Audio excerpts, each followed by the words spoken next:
Hello, I'm Professor Kino, and welcome to my Office of Cinematic Antiquity. Today we will be continuing the series of my top 10 favorite films. Coming in at number 2 is... Between the years of 1991 and 2000, well-known comic book writer Frank Miller created the popular and award-winning comic series Sin City. This collection of neo-noir stories, well known for its eye-catching art style, compelling characters, and unique take on the noir genre, gained quite a following during its runtime, including the film director Robert Rodriguez. Drawn to the series' visuals, Rodriguez immediately became interested in adapting Sin City to the big screen, and he began to pursue this prospect. Miller, having been against the idea at first, was eventually swayed by a demo scene that Rodriguez made for him to see that was both respectful to the material and engaging as a product in and of itself. Excited that Miller was on board, Rodriguez invited him to be co-director on the film so that Miller's vision could be fully realized. After a bunch of hard work, Rodriguez and Miller's collaboration finally hit cinemas in 2005. Premise. This film features 3 stories that follow various residents of Basin City, and through each of these stories, the extent of the corruption, crime, violence, and vice within the city's limits are revealed. And through this, it is shown why the people of this fictional area give Basin City its well-deserved nickname, Sin City. Writing. When it comes to Sin City, it is the quintessence of the phrase style over substance. Now, this is not to say that there is no meat to the bones of this film, merely that there is nothing too deep in its storytelling. It is pretty on the nose. The characters are not multifaceted, the events do not have multiple meanings, and the props aren't symbolically relevant. What this film does do, however, is take the film noir genre, modernize it, and serialize it. While I've often found that noir is a term attached to many pessimistic films with mystery, a gruff hero, a female lead with ulterior motives, lots of smoking, and an occasional voiceover, when it comes to utilizing these traits, some noir films merely use them as backdrops or plot points or aesthetics. Sin City, on the other hand, puts them all front and center and exaggerates them to the extreme. The characters in this film are the gruffest, most gravelly voiced, hardest smoking individuals you have ever met. Basin City is perpetually dreary, rain-slick, and dark, and the stories themselves are mysterious, grimy, and high-octane. And each of the stories featured in the film are clear in their intent. They all deal with corruption. From political to religious corruption to sexual infidelity to vice, none of the stories try to hide their messages. The first main story, That Yellow Bastard, is that of John Hartigan, gruff, law-abiding hero cop. After being diagnosed with angina and forced to accept an early retirement, he rushes to solve his last case, that of capturing the pedophile/serial killer Ethan Rourke Jr., the son of a local U.S. senator. We're getting on the horn and calling for backup. Sure, Bob. We'll just wait. Sit on our hands while that Rourke brat gets his sick throws with victim number 4. Victim number 4. Nancy Callahan, age 11. And she'll be raped and slashed to ribbons. And that backup that we're waiting on will just so happen to show up just late enough for Rourke to get back to his U.S. Senator daddy. The second main story, The Hard Goodbye, is that of Marv, a gruff anti-hero with his own view of right and wrong. After a woman who he had feelings for named Goldie is found murdered and the crime is pinned on him, Marv decides to go out searching for the truth using his fists and a vengeance. I don't know why you died, Goldie. I don't know why, and I don't know how. I never even met you before tonight. But you were a friend and more when I needed one. And when I find out who did it, it won't be quick and quiet like it was with you. It'll be loud and nasty, my kind of kill. And the third main story, The Big Fat Kill, is that of Dwight McCarthy, gruff vigilante. After trailing the loose cannon Jack Rafferty in order to stop him from causing any harm, Dwight ends up neck-deep in a scenario that, unless he can stop its escalation, will lead to an all-out war between the Basin City cops, the independent and beautiful women of Old Town, and the mob boss Wallenquist. Stay smart. Stay cool. It's time to prove to your friends that you're worth a damn. Sometimes that means dying. Sometimes it means killing a whole lot of people. Each story is self-contained. Each has its own story arc with a beginning, middle, and end. But while each of these stories is independent, they do loosely overlap. You might see a character from one story in a bar or on the street in one of the other stories, and this helps link the whole movie together. It brings forth the idea that the various people we get to spend time with are our heroes, but the main character in this film is the city itself. And this idea of the city being the central focus of the film is enhanced even more by the placement of each story within the movie's runtime. It begins with a quick few-minute scene that introduces us to Basin City and the people within it. Then the first third of Hardigan's story is played out, and it reveals to us how deep the corruption of the city goes, but also that there are some good people living within it. After that, Marv's story is played out in full, and it shows us what kind of people this city of corruption can make, and how backward it all is. The hard-drinking brute is made into a hero, and the righteous clergy is made into a villain. And then the entirety of Dwight's story is played out, and it reveals to us the delicate balance the whole city is in, and because of this balance, why it is so hard to change the city's nature. And then we return to Hardigan's story, which reinforces the impossibility of making a difference in the City of Sin. And then the film concludes with another scene that relates to the first scene, and shows us that no matter what happens in the city, no matter who is taken down and who is saved, it doesn't matter. People rise, people fall, the wheel spins, and nothing changes. Turn the right corner in Sin City, and you can find anything.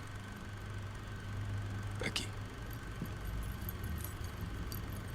Care for a smoke? Love you too, Mom. Anything. One final thing about the writing that I want to cover is that of the actual dialogue of the film. It is important to understand that this film is made almost verbatim from its source material. While not every scene from the original graphic novels are present here, the core of them are, and because of that, 99.9% of everything said is dialogue straight from the graphic novels as well. And while as a fan of the source material it is great to see, sometimes the dialogue comes off as a little odd or corny, and this is only exacerbated by the stylistic choice to make everyone in the film talk with a gravelly and stern voice. You're pushing 60, and you got a bum ticker. He eats people. Bastard. You're gonna pay for what you did to me. However, this was not so much a mistake as a stylistic choice, so whether it works or not is up to each individual viewer's taste. Acting. This film is filled to the brim with impressive actors. The standouts here, however, are Mickey Rourke as Marv, Bruce Willis as Hardigan, Clive Owen as Dwight, Rosario Dawson as the beautiful and dangerous Gale, and Benicio del Toro as Jack Rafferty. Each of them is able to take the at times clunky dialogue and deliver it with perfection. Rourke makes Marv brutish, but also very relatable and fun. I love hitmen. No matter what you do to them, you don't feel bad.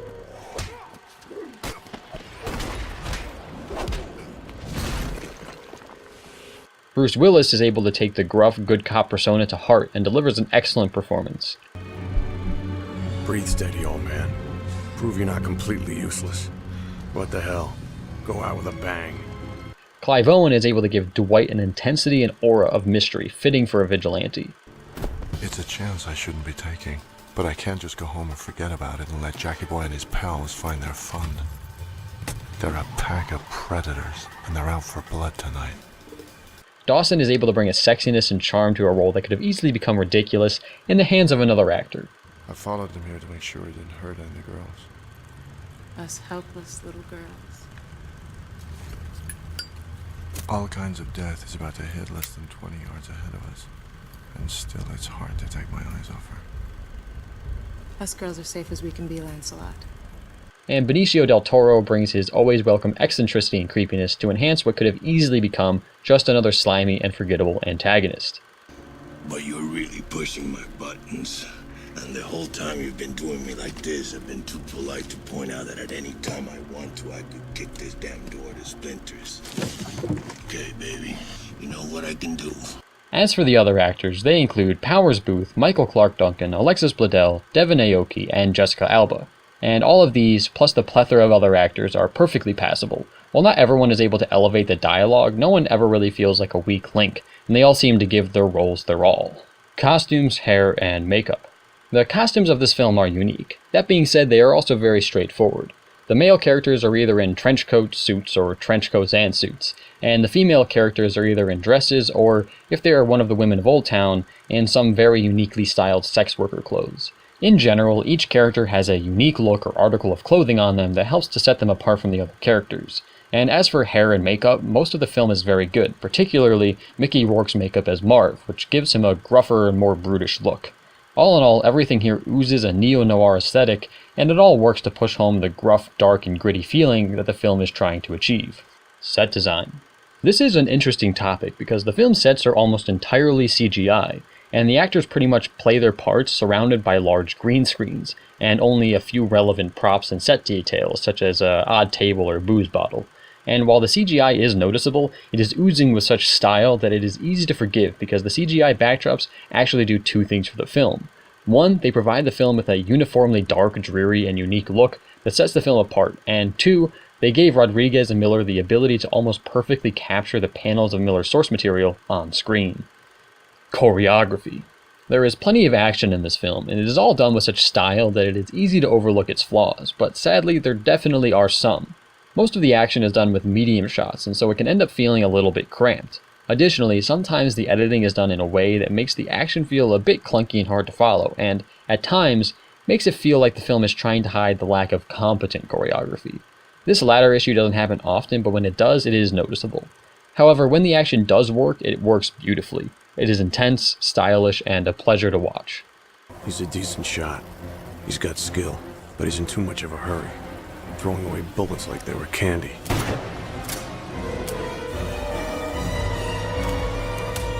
He doesn't know how to take his time.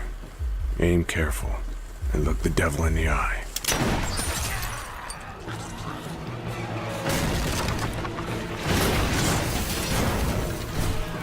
Cinematography. This film shines when it comes to cinematography. Rodriguez worked with Miller to bring Miller's graphic novels to life almost perfectly. Every shot is set up to mirror a panel in the novels, and the film is beautiful because of it. While some comic book movies are said to almost be like watching the comic book play out on screen, Sin City isn't almost like that. Sin City is a comic book playing out on screen. From the use of lighting to the position of the actors and camera, everything is like straight off the page, and it is simply an awe-inducing and spectacular achievement. Editing. Because of this film's desire to make itself like a living comic book, its editing mirrors that, whether for better or for worse. While some transitions are spectacular, especially the transitions between the stories, there are some scenes that feel a little jumpy because not everything that works in a graphic novel also works on screen. While a graphic novel is done one frame at a time without movement between the frames, movies sometimes need a little extra to show characters going from point A to point B, and sometimes, not often, Sin City runs into issues in this department. Consequently, once in a blue moon there is a jump cut that feels off. It doesn't take you out of the film, and maybe I only notice it because of how many times I've seen Sin City, but the jumps are present and they needed addressing. Similarly, as stated in Choreography, the editing on the action scenes can be a little clunky at times, another byproduct of trying to translate a graphic novel onto the screen literally. CGI. This film's CGI is spectacular. While it is noticeable, that is the point.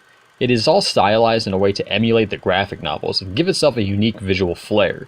Not only are the sets 95% CG'd over green screens, but the whole movie is filled with great post-production visuals that drain the film of most of its color, leaving a black and white final product with splashes of color from blood to eyes to fire to sirens. And this, combined with the occasional shot that is CG'd to leave only the silhouettes of the actors on screen, all combine to create a visually stunning, action-filled, live-action comic book that is unique, mesmerizing, and brilliant.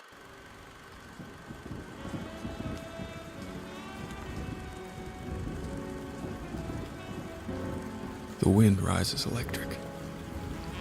She's soft and warm and almost weightless. Her perfume a sweet promise that brings tears to my eyes. Music.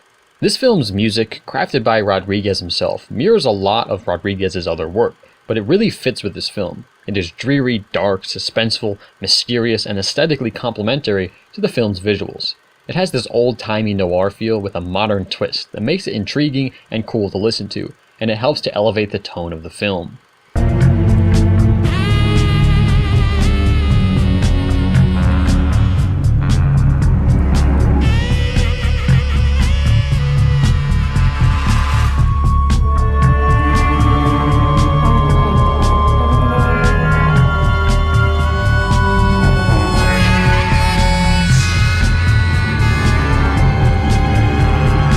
Direction. As for Rodriguez and Miller, they collaborated brilliantly to take the pages of Miller's graphic novels and give them life.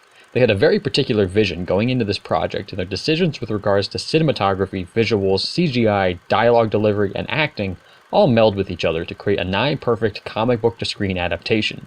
Each scene seems like it was thought out and executed with as much precision as Rodriguez and Miller could muster. This is also the place to mention that Quentin Tarantino was brought on as a guest director to helm one of the scenes in Dwight's story. It is very Tarantino, from the acting to the visuals to the camera work, but it is also very fitting with the feel of the film.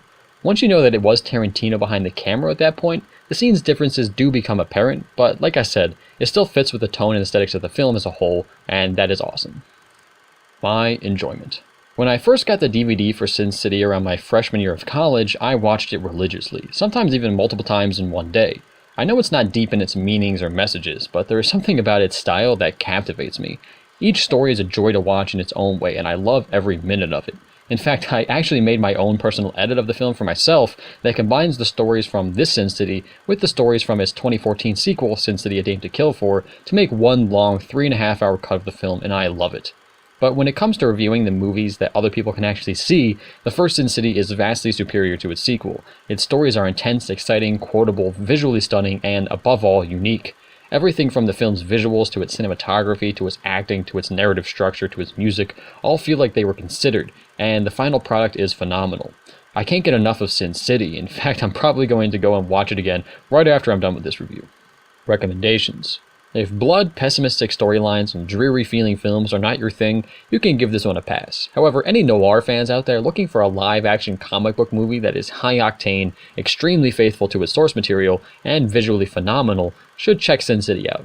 If the latter is you, for your first viewing, I recommend the original theatrical release of the film because it is cut in such a way that keeps the energy flowing and the suspense building until each story climaxes. Afterward, though, if you liked it a lot and want to see more, or if you're just a huge fan of the source material, I recommend checking out the extended cut. This separates all the stories and adds in various deleted scenes that were taken out for pacing issues. However, they are all scenes from the graphic novels, and if they sound like they interest you, check them out. But remember, for those of you that decide to dive into Basin City, you turn the right corner and you can find anything. I knew there was a reason I got out of bed this morning. Hey! Hey! Nobody. I don't see nobody. Hey, will you look at that? It's right through me. Guys, look. There's something wrapped around it. Some kind of note. Give it to me. Thanks for watching, I hope you liked it. If you did, leave a like. If you want to see more, please subscribe. I will be concluding this list of my top 10 films in my next video. Until then, I'm Professor Kino, and I look forward to our next discussion.